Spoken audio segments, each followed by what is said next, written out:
Hello everyone, welcome back students. आज के इस वीडियो में हम डिस्कस करने वाले हैं जेईई एडवांस का एक कॉन्सेप्ट जो कि रिलेटेड है रेजिस्टेंस एंड रेजिस्टिविटी से। तो चलिए शुरू करते हैं। सो स्टूडेंट्स, सबसे पहले तो ये कि रेजिस्टेंस और रेजिस्टिविटी में रिलेशन क्या होता है, तो ये हम सबको पता है, R is equals to rho L by M. इसमें कोई ख़ास बात है नहीं। ओके, सो यहाँ पे आपको मीनिंग भी पता होगा, where R is the resistance, rho is the resistivity, L is the length of the conductor, and what is A, student? What is A? What is A? Exactly, area of cross section. Area of cross section. तो आप लोग ये सोच रहे होंगे student कि इसमें ख़ास बात क्या है। ये तो हमें पहले से पता था। तो ये जो ख़ास बात है ये आपको पता चलेगा इन एग्जांपल्स में जो अभी मैं आपको समझाने जा रहा हूँ। तो टोटल यहाँ पे हम 3 एग्जांपल्स करने वाले हैं स्टूडेंट, और आपको पता चलेगा कि इसमें कमी क्या है जो आप लोगों को नहीं पता है। क्लियर? तो वीडियो को शुरू करते हैं। सो स्टूडेंट्स, यहाँ पे सबसे पहला एग्जांपल है, हमारे पास एक कंडक्टर है, एक वायर है, और इसका रेडियस दिया हुआ है स्टूडेंट। इसका रेडियस है ए, और इसका लेंथ दिया हुआ है स्टूडेंट L। इसका लेंथ L, एंड इसका रेजिस्टिविटी, जिस मटेरियल से बना हुआ है उसका रेजिस्टिविटी है रो। हमें बताना है इसका रेजिस्टेंस का फॉर्मूला क्या होगा, व्हाट इज़ द रेजिस्टेंस। सो यहाँ पे क्या होगा स्टूडेंट, तो ये हम बता सकते हैं, बहुत आसान है। Resistivity is rho, length of the conductor is L, and what is the area of cross section. So if the radius is A, ये सर्कुलर है तो होगा कितना, area of cross section pi A square. Clear है student? अब आते हैं अपने दूसरे एग्जाम्पल पे। तो यहाँ पे एक और बात आपको नोट करना है, दैट यहाँ पे दिया हुआ मेंशन होगा करंट का डायरेक्शन। तो करंट है यहाँ पे, बैटरी को हमने इसके एंड्स के क्रॉस में कनेक्ट किया है, मतलब current is along the length of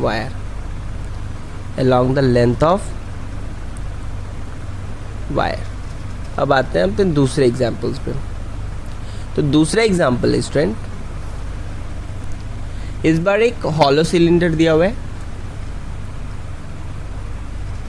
इस तरह का,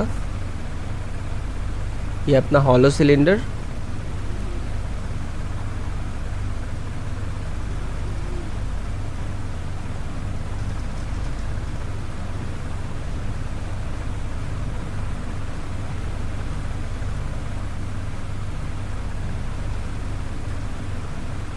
तो इस हॉलो सिलेंडर का इनर रेडियस है E और आउटर रेडियस है B।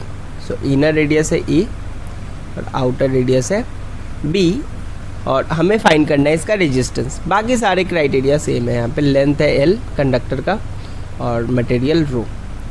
तो यहाँ पे इसका रेजिस्टेंस क्या होगा, तो ये भी काफ़ी सिंपल है। यहाँ पे एरिया ऑफ क्रॉस सेक्शन कितना होगा student, area of cross section कितना होगा, तो या absolutely right, pi B square minus A square, और resistivity is rho and length of the conductor is L। ये भी सही है। तो फिर इसमें डिफ़िकल्ट है क्या, तो अब आते हैं हम अपने थर्ड एग्जाम्पल पे। तो थर्ड एग्जाम्पल है स्टूडेंट, सेम क्वेश्चन है। इस केस में क्या था, इसमें दिया हुआ था that I is along the length of the wire, तो इस वैसे भी हम इस एक्सप्रेशन को लिखते वक्त करंट के डायरेक्शन पे ज़्यादा ध्यान नहीं देते, बट इस वीडियो को देखने के बाद आप देना स्टार्ट कर दोगे।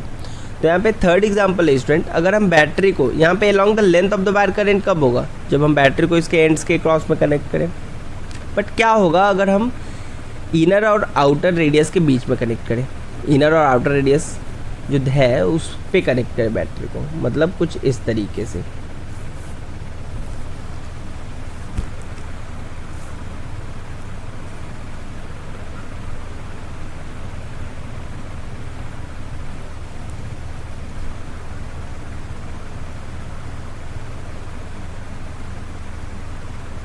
अगर हम बैटरी को,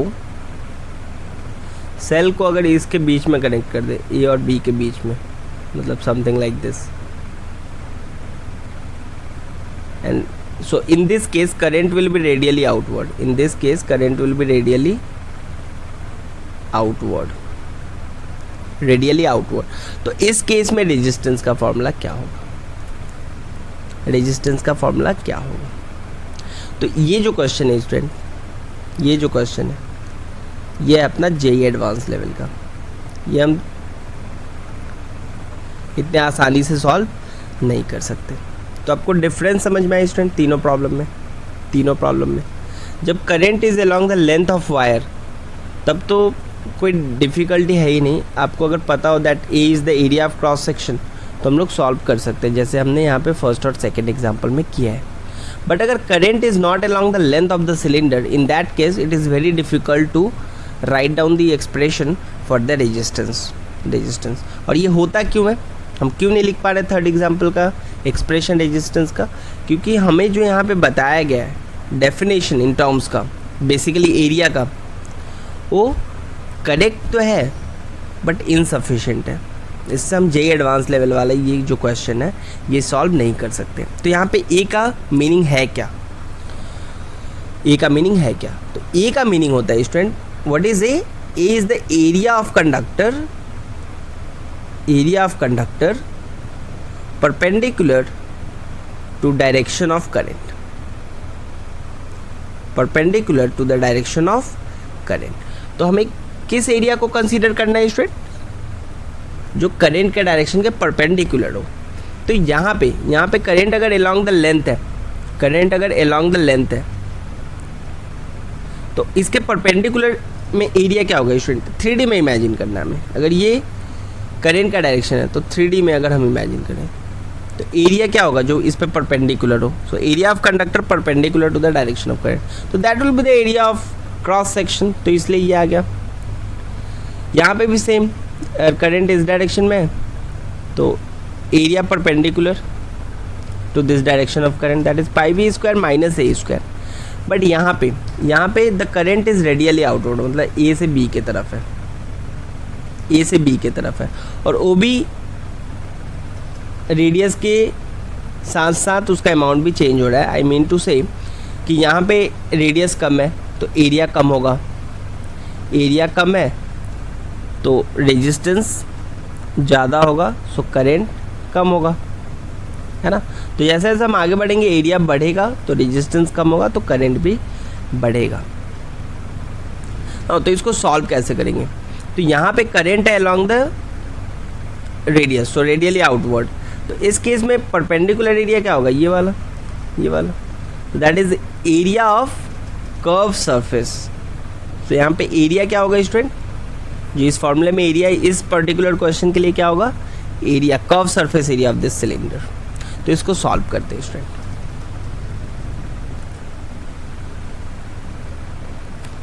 तो स्टूडेंट्स यहाँ पे जो हमारा थर्ड एग्जांपल है, फिगर को मैं रीड्रॉ कर रहा हूँ, थोड़ा बड़ा ड्रॉ कर रहा हूँ ताकि आपको क्लियरली समझ में आए।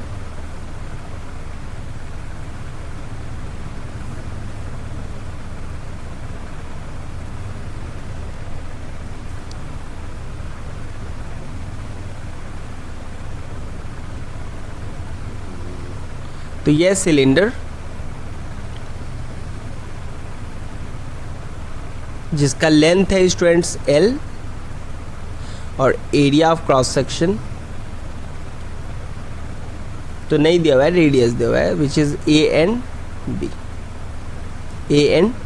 बी। और इस केस में बैटरी को हमने इन दोनों के बीच में कनेक्ट किया, मतलब current is like this, right? तो इस केस में जो area of conductor perpendicular to the direction of current वो कुछ इस तरीके से होगा। मतलब यहाँ पे जो ए है वो होगा क्या? Curve surface area of this cylinder. But यहाँ पे और एक प्रॉब्लम है, यहाँ पे करंट जो है वो चेंज हो रहा है, जैसे जैसे आगे बढ़ रहा होगा रेडियस बढ़ेगा। रेडियस अगर बढ़ा तो एरिया भी बढ़ेगा, और एरिया बढ़ने पे रेजिस्टेंस जो है वो कम हो जाएगा, because resistance is inversely proportional to area, और रेजिस्टेंस कम हुआ मतलब करंट बढ़ेगा, करंट विल इंक्रीज। तो हमें यहाँ पे यूज़ करना पड़ेगा इंटीग्रेशन मेथड। इंटीग्रेशन मेथड के लिए हम क्या करेंगे स्टूडेंट? हम आर डिस्टेंस पे एक एलिमेंटल सिलेंडर कंसीडर कर लेंगे डी आर लेंथ का, या डी आर थिकनेस आप बोल सकते हो। डी आर थिकनेस का यहाँ पे हम एक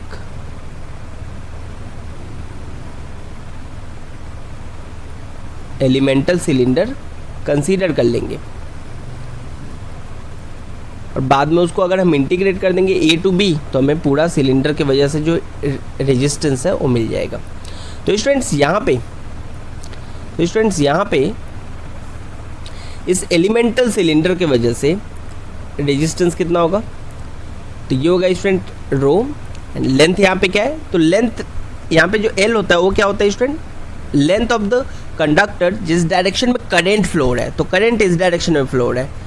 तो ये जो डी आर थिकनेस हमने इमेजिन किया, ये d r thickness, r distance पे डी आर थिकनेस, तो d r will be the length of the conductor. And what is area, area is the curve surface area, because what is A is the area of conductor perpendicular to the direction of current. So ये हो जाएगा student 2 pi are, ये हो गया perimeter into length, ये हो गया हमारा कर्व सरफेस एरिया। तो ये इस एलिमेंटल सिलेंडर के वजह से हुआ, हमें टोटल सिलेंडर की वजह से चाहिए, तो हमें करना पड़ेगा यहाँ पे इंटीग्रेशन। Very good. सो ये हो जाएगा D R is equals to rho D R over 2 pi R into L. तो इसको हम इंटीग्रेट कर देंगे 0 से आर, एंड यहाँ पे ये इंटीग्रेट हो जाएगा ए से लेके बी तक। जो डी आर है वो कहाँ से कहाँ जाएगा, ए से बी तक।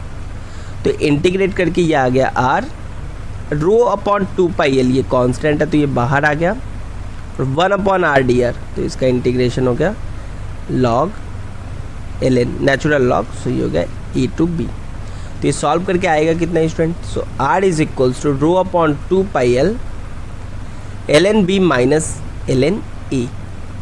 तो लोगारिथम का फॉर्मूला यूज़ कर दे तो ये हो जाएगा एल एन बी अपॉन ए। सो ये हमारा फॉर्मूला हो गया for the resistance in this case. ठीक है, तो ये प्रॉब्लम है जेई एडवांस का। और यहाँ पे हमने कॉन्सेप्ट क्या सीखा स्टूडेंट, हमने कॉन्सेप्ट क्या सीखा, that are equals to rho L upon E में लेंथ, ये एल क्या होता है, लेंथ ऑफ द कंडक्टर जिस डायरेक्शन में करंट फ्लो हो रहा होता है। And what is A is the area of the conductor which is perpendicular to the direction of flow of current, which is perpendicular to the direction of flow of current. I hope student आपको ये video अच्छे से समझ में आ गया। ये जो भी कॉन्सेप्ट आज मैंने डिस्कस किया है इसको आप अच्छे से नोट कर लेना। मिलते हैं अपने अगले वीडियो में।